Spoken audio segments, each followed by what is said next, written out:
اسرائیل کے لیے ایک اور بڑی مشکل۔ اسرائیل کی جانب سے غزہ میں نسل کشی کے خلاف عالمی عدالت انصاف میں جنوبی افریقہ کی درخواست میں ترکیہ نے فریق بننے کا فیصلہ کیا۔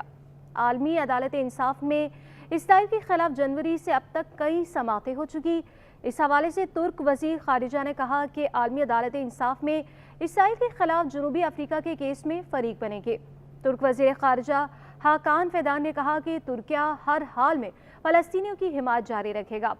ناظرین، یاد رہے کہ جنوبی افریقہ کی درخواست پر عالمی عدالت انصاف نے جنوری میں اسرائیل کے خلاف عبوری فیصلہ دیا تھا۔ عالمی عدالت نے اسرائیل کو نسل کشی کے زمرے میں آنے والے تمام اقدامات سے باز رہنے کے لیے بھی کہا تھا، جبکہ دوسری جانب حماس کے رہنما سہیل الہندی نے کہا کہ غزہ میں جنگ بندی کے معاہدے کی کوششیں جاری ہیں۔ اس حوالے سے انہوں نے غیر ملکی خبر ایجنسی سے گفتگو کرتے ہوئے کہا کہ حماس اسرائیلی تجاویز پر اپنا واضح رد عمل جلد دے گا۔ حماسی رہنما سہیل الہندی کا یہ بھی کہنا تھا کہ معاہدے میں شامل جنگ بندی مستقل ہونی چاہیے۔ خبر ایجنسی کے مطابق حماس کے رہنما نے رد عمل دینے کا کوئی مقررہ وقت نہیں دیا۔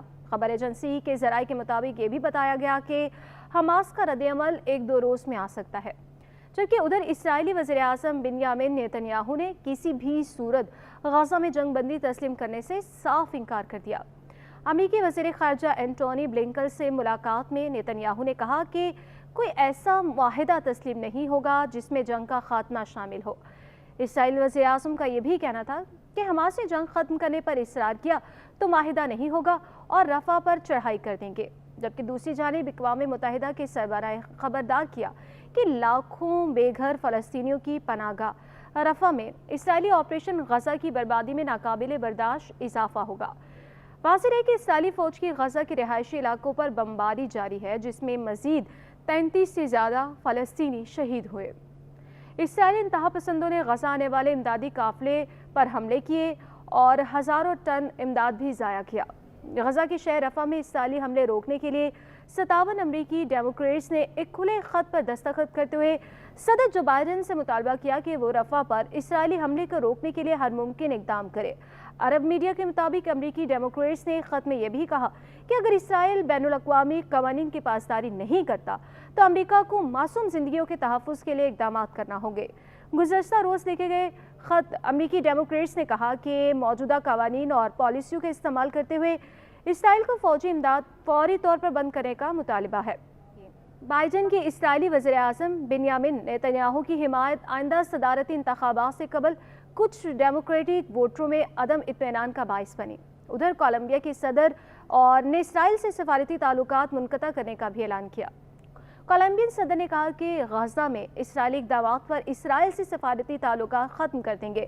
عرب میڈیا کے مطابق کولمبیا کے صدر غزہ میں کارروائیوں پر اسرائیلی وزیر اعظم کے سخت ناقد رہے ہیں۔ کولمبیا کے صدر نے عالمی عدالت میں اسرائیل کے خلاف نسل کشی کیس میں فریق بننے کی بھی درخواست کی ہے، اور دوسری جانب غزہ میں اسرائیلی جارحیت کے خلاف امریکی یونیورسٹی میں مظاہرے جاری۔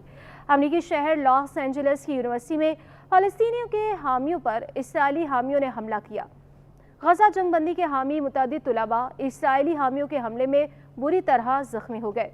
2 گھنٹے کی حملہ وار کارروائی میں پولیس خاموش تماشائی رہی۔ کولمبیا یونیورسٹی میں پولیس نے احتجاجی کیمپ خالی کرا لیے۔ Columbia university, city college of New York, فلورا اور اس کے علاوہ نیو اورلینز کی یونیورسٹی سے 300 سے زائد مظاہرین کو گرفتار کیا۔ امریکی میڈیا کے مطابق 18 اپریل سے جاری احتجاج میں اب تک 1300 سے زائد مظاہرین حراست میں لے لیے گئے۔ ادھر آسٹریلیا کی کرٹن یونیورسٹی میں بھی مسلم، عیسائی اور یہودی تنظیموں نے مشترکہ احتجاجی کیمپ لگا دیے ہیں۔